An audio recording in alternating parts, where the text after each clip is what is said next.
ಸಿಕ್ಕುವ ಪಾಠ ಶಾಲೆಯಾಗಿಲ್ಲ. ಬಂಗಾರ ಸಿಂಗಾರ ಸಾಕಾಗಿ ಹೋಯಿತು, ಅರಮನೆ ಆನಂದ ಬೇಸತ್ತು ಹೋಯಿತು. ಕೆಳಗಿಳಿಸುವ ಮನಸ್ಸಿನ ಭಾರಗಳ, ಜಿಗಿ ಜಿಗಿಯುವ ಚಿಂತೆಯ ಗುಡ್ಡಗಳ,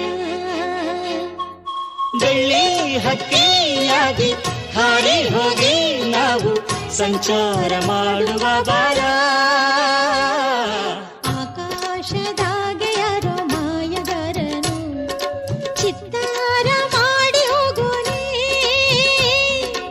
ಈ ಭೂಮಿ ಮ್ಯಾಗೆ ಯಾರೋ ತೋಟಗಾರನು ಮಲೆನಾಡ ಮಾಡಿ ಹೋಗೋನೆ. ಬೆಳ್ಳಿ ಹಕ್ಕಿಯಾಗಿ ಹಾರಿ ಹೋಗಿ ನಾವು ಸಂಚಾರ ಮಾಡುವ ಬಾರ.